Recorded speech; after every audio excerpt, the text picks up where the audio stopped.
El deseado de todas las gentes, capítulo 66, controversias, tercera parte. El escriba se acercó a Jesús con una pregunta directa. ¿Cuál es el primer mandamiento de todos? La respuesta de Cristo es directa y categórica. El primer mandamiento de todos es: Oye Israel, el Señor nuestro Dios, el Señor uno es. Amarás pues al Señor tu Dios de todo tu corazón y de toda tu alma y de toda tu mente y de todas tus fuerzas. Ese es el principal mandamiento. El segundo es semejante al primero, dijo Cristo, porque se desprende de él: amarás a tu prójimo como a ti mismo. No hay otro mandamiento mayor que estos. De estos dos mandamientos depende toda la ley y los profetas. Los primeros 4 mandamientos del Decálogo están resumidos en el primer gran precepto. Amarás al Señor tu Dios de todo tu corazón. Los últimos 6 están incluidos en el otro. Amarás a tu prójimo como a ti mismo. Estos 2 mandamientos son la expresión del principio del amor. No se puede guardar el primero y violar el segundo, ni se puede guardar el segundo mientras se viola el primero. Cuando Dios ocupe en el trono del corazón su lugar legítimo, nuestro prójimo recibirá el lugar que le corresponde. Le amaremos como a nosotros mismos. Únicamente cuando amemos a Dios en forma suprema, será posible amar a nuestro prójimo imparcialmente. Y puesto que todos los mandamientos están resumidos en el amor a Dios y al prójimo, se sigue que ningún precepto puede quebrantarse sin violar ese principio. Así enseñó Cristo a sus oyentes que la ley de Dios no consiste en cierto número de preceptos separados, algunos de los cuales son de gran importancia, mientras otros tienen poca y pueden ignorarse con impunidad.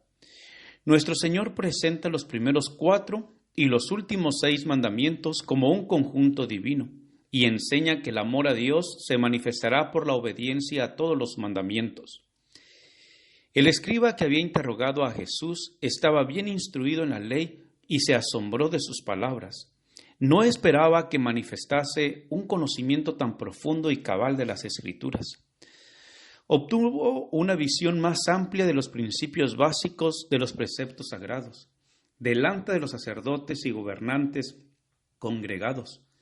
Reconoció honradamente que Cristo había dado la debida interpretación a la ley, diciendo: Bien, maestro, verdad has dicho, que uno es Dios y no hay otro fuera de él, y que amarle de todo corazón y de todo entendimiento y de toda el alma y de todas las fuerzas, y amar al prójimo como a sí mismo, más es que todos los holocaustos y sacrificios. La sabiduría de la respuesta de Cristo había convencido al escriba. Sabía que la religión judía consistía en ceremonias externas más bien que en piedad interna. Sentía en cierta medida la inutilidad de las ofrendas ceremoniales y del derramamiento de sangre para la expiación del pecado si no iba acompañado de fe, el amor y la obediencia a Dios. La consideración abnegada para con el hombre le parecía de más valor que todos estos ritos.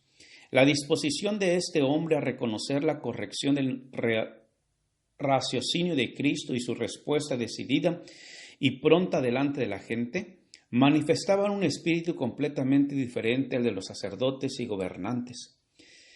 El corazón de Jesús se compadeció del honrado escriba que se había atrevido a afrontar el ceño de los sacerdotes y las amenazas de los gobernantes al expresar las convicciones de su corazón.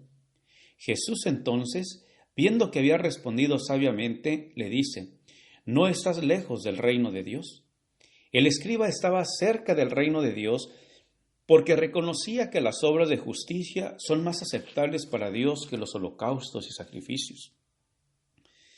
Pero necesitaba reconocer el carácter divino de Cristo y por la fe en Él recibir el poder para hacer las obras de justicia.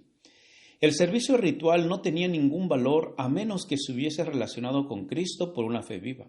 Aún la ley moral no cumple su propósito a menos que se entienda en su relación con el Salvador. Cristo había demostrado repetidas veces que la ley de su Padre contenía algo más profundo que solo órdenes autoritarias. En la ley se encarnaba el mismo principio revelado en el Evangelio. La ley señala su deber al hombre y le muestra su culpabilidad. Éste debe buscar en Cristo perdón y poder para hacer lo que la ley ordena. Los fariseos se habían acercado en derredor de Jesús mientras contestaba la pregunta del escriba. Ahora él les dirigió una pregunta. ¿Qué os parece del Cristo? ¿De quién es hijo? Esta pregunta estaba destinada a probar su fe acerca del Mesías, a demostrar si le consideraban simplemente como hombre o como hijo de Dios. Un coro de voces contestó, de David. Tal era el título que la profecía había dado al Mesías. Cuando Jesús revelaba su divinidad por sus poderosos milagros, cuando sanaba a los enfermos y resucitaba a los muertos, la gente se había preguntado entre sí, ¿no es este el hijo de David? La mujer sirofenisa, el ciego Bartimeo y muchos otros habían clamado a él por ayuda. Señor, hijo de David, ten misericordia de mí.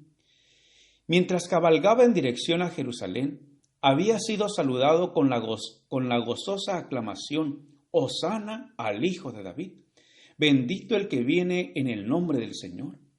Y en el templo, los niñitos habían hecho eco ese mismo día de ese alegre reconocimiento. Pero muchos de los que llamaban a Jesús Hijo de David no reconocían su divinidad. No comprendían que el Hijo de David era también el Hijo de Dios. En respuesta a la declaración de que el Cristo era el Hijo de David, Jesús dijo, pues como David en espíritu, el espíritu de inspiración proveniente de Dios, le llama Señor, diciendo, dijo el Señor a mi Señor, siéntate a mi diestra, en tanto que pongo tus enemigos por estrado de tus pies. Pues si David le llama Señor, ¿cómo es su hijo? Y nadie le podía responder palabra, ni osó alguno desde aquel día preguntarle más. Gracias por escuchar este audio. Te invito a escuchar el siguiente capítulo. Con aprecio, tu amigo, el pastor Juan Manuel Flores Espinosa. Jehová te bendiga y te guarde. Jehová haga resplandecer su rostro sobre ti y te dé paz.